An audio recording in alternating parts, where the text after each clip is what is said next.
네, 안녕하세요. 오늘은 직각좌표계에 대해서 진행하도록 하겠습니다.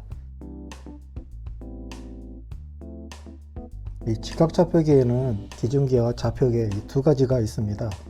그래서 먼저 첫 번째 기준계라는 것 자체가 어떤 거냐면, 기준계는 레퍼런스 프레임으로서 물체의 운동을 숫자로 대표할 그 기준을 제공하는 게 기준계입니다.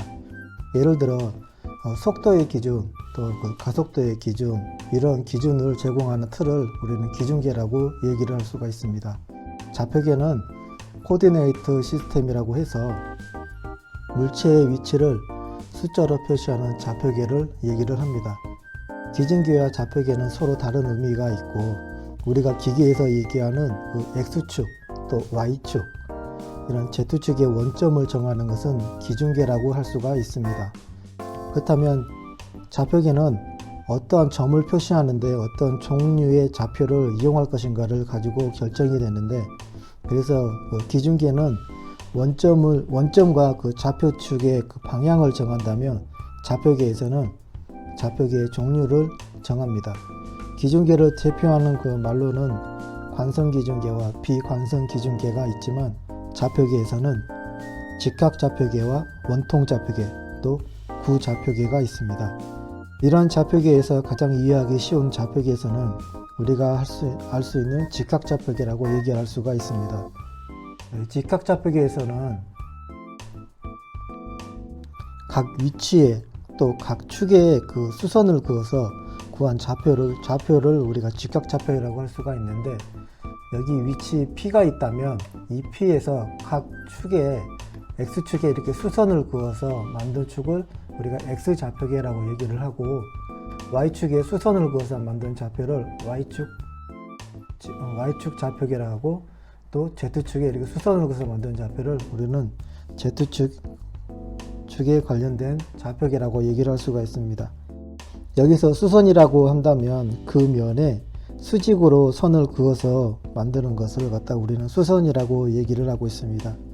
이러한 좌표계를 우리는 렉탱귤러 좌표계, 렉탱귤러 코디네이터 시스템 또는 카티시안 코디네이터 시스템이라고 얘기를 하고, 이 직각좌표계는 수학자 데카르트가 만들었다고 해서 또 데카르트 좌표계라고 우리가 부르기도 하고 있습니다. 이러한 직각좌표계에서 점 위치를 기준으로 세 좌표계를 우리는 X, Y, Z로 표시를 하는 게 직각좌표계라고 할 수가 있습니다. 그 다음에 원통좌표계가 있는데, 이 원통좌표계에는 똑같은 역시 위치 직각좌표와 같이 점 P가 있습니다. 이 P를 통해서 이 X축과 이 Y축에 관련되어 있는 이 평면을 우리가 이 로우라고 한다면, 이 거리를 원점에서 P점까지 XY 평면으로 이렇게 수선으로 그은 걸 갖다가 우리는 로우 좌표계라고 얘기를 합니다. 그 다음 X에서 이 로우까지의 각이 이루어지게 되는데, 이 각을 우리는 세타라고 표현을 하고 있습니다. 그 다음 직각좌표계에서처럼 Z축에 관련되어 있는, 여기 Z축에 관련되어 있는 이 수선으로 그어놓은 이 좌표가 있는데, 이 세 가지를 가지고 표현한 것을 우리는 원통좌표계라고 얘기를 하고 있습니다. 그래서 이런 원통좌표계에서는 실린더리칼 코디네이터 시스템이라고 우리가 칭하고 있고, 이 역시 점 P를 기준으로 세 좌표계가 형성이 되는데, 그것은 로우, 파이, Z로 우리가 표현을 하고 있는 게 원통좌표계입니다. 그렇다면 마지막으로 그 구좌표계가 있습니다. 이 구좌표계에서는 여기 원점에서부터 우리가 P점 그 위치까지 직접적으로 수선을 그어놓은 선을 우리가 R이라고 표현을 한다면, 이 R을 좌표 중에 하나로 이용을 합니다. 그 다음 두 개의 각이 하나 있는데, 첫 번째 각은 Z축에서 이렇게 내려오는 이 각을 갖다가 우리는 극각이라고 표현하는데 세타라고 표현을 합니다. 그 다음으로는 X축과 연결된 이 각이 있습니다. 이 각을 우리는 방위각이라고 표현을 하고 있습니다. 이 방위각을 표현을 할 때는 우리가 파이로 이렇게 표현을 하고 있습니다. 이렇게 이 세 개로 표현하는 것을 우리는 구좌표계라고 얘기를 하고 영어로는 Spherical Coordinate System이라고 칭하고 있습니다. 이 구좌표계 역시 점 P를 위치를 기준으로 세 좌표를 표현을 하는데 그것은 R, 세타, 파이로 표현을 하고 있는 게 이 구좌표계의 특징으로 알 수가 있습니다.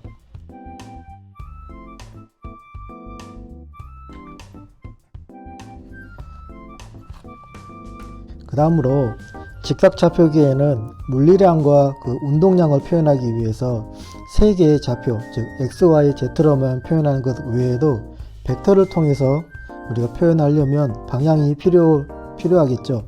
이때 방향을 표현하는 것으로 단위 벡터가 있습니다. 이 단위 벡터를 표현하는 방법에는 벡터의 크기와 방향이 있습니다. 이런 방향의 벡터가 있다면 여기서부터 여기 방향이 있다면 여기서부터 여기까지의 그 거리가 벡터의 크기라고 볼 수가 있습니다. 단위 벡터라는 것은 우리가 어떻게 표현하냐면 이처럼 A라는 것 위에 이 위쪽에 이렇게 꺽쇠 모양으로 되어 있는 것, 이 모자라고 일단 A를 표현해 보겠습니다.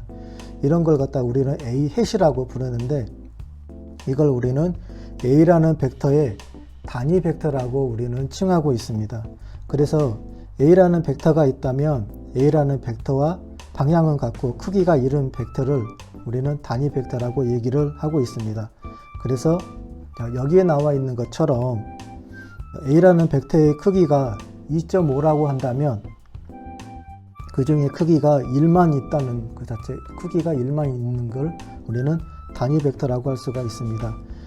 이런 관계를 가지면 어떻게 정의되냐면 여기에 나와 있는 그 식처럼 A라는 벡터의 A 벡터의 크기로 이렇게 나누어지게 된다면 이 자체를 우리는 A라는 단위 벡터라고 우리가 볼 수가 있고 크기가 2.5인데 2.5로 나누면 1이 되겠죠. 그래서 어떤 벡터가 있으면 그 벡터를 크기로 나누면 단위 벡터가 되고 방향만을 표시를 하게 됩니다. 그래서 이 식을 다시 한번 정리를 해서 쓰게 된다면 이와 같이 작성을 할 수가 있습니다. A라는 벡터는 크기에다가 그 방향의 단위 벡터를 곱한 것이라고 얘기를 할 수가 있습니다.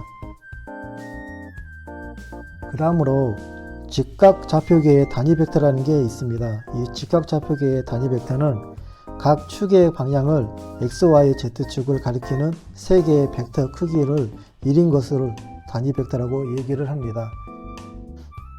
그래서 기준계의 각 축 방향을 가리키는 단위 벡터를 여기에서 x 햇, y 햇, z 햇으로 우리가 직각좌표계의 단위 벡터라고 표현을 할 수가 있습니다. 사실은 이 직각좌표계의 단위 벡터는 이렇게 정의하는 것이 훨씬 더 효과적으로 나와 있습니다. x 햇과 i와 x1 햇으로 이렇게 표현을 하는데 이 방법이 훨씬 더 정리가 더 잘 되고 더 나은 것으로 표현이 됩니다. 첫 번째 단위는 x 햇과 i와 x1 햇이라고 이 표현을 하는데 이걸 조금 더 정리를 해 본다면 여기에 나와 있는 것처럼 이 위치를 가리키는 이 P점에서 x와 y는 일정하게 유지하고 이처럼 x 방향으로만 증가시키면 x 방향과 평행한 방향이 되겠죠. 이게 바로 x축 방향의 단위 벡터가 되겠습니다. 그렇다면 x축이 있으면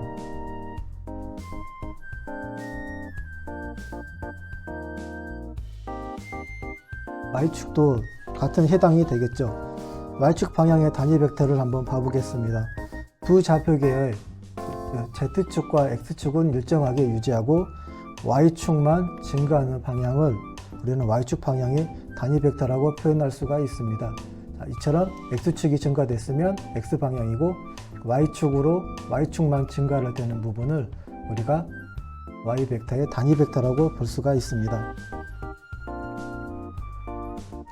그 다음에 x와 y가 되어 있다면 z축도 같이 단위 벡터가 있겠죠. 자, 그래서 이 Z축의 단위 벡터를 알아볼 수가 있는데, 이 Z축의 단위 벡터는 두 좌표의 X와 Y는 일정하게 유지를 하고 Z축만 증가하는 벡터를 단위 벡터, Z축의 단위 벡터라고 이렇게 볼 수가 있습니다. 그 다음으로 위치 벡터라는 게 있습니다. 이 위치 벡터를 알아볼 수가 있는데, 위치 벡터는 원점에서 그 물체가 있는 위치, 점 P까지를 그린 벡터라고 하는데, 이 위치 벡터를 직각좌표기에서 표현을 한다면 이 위치의 끝이 X와 Y와 이 Z, 이 Z의 좌표가 되는 게 위치 벡터라고 얘기를 할 수가 있습니다. 이때의 위치 벡터는 우리가 이 R이라고 표현을 한다면 이 R은 무엇으로 표현할 수 있냐면 이렇게 표현할 수가 있습니다. 이 X와 Y와 Z의 세 벡터의 합을 나타내게 되는데, 여기 나타낸 거는 X와 X 햇과 Y와 Y 햇과 Z와 Z 햇을 더해주는 것을 우리는 직각좌표계의 좌표와 그 다음에 직각좌표계의 단위 벡터만으로 표현을 했다고 얘기할 수가 있고, 이거를 통틀어서 우리는 직교좌표계로 표현을 한다고 얘기를 할 수가 있습니다. 자, 오늘은 직교좌표계에 포함되어 있는 이 직각좌표계에 대해서 수업을 진행하도록 하겠습니다. 수고하셨습니다.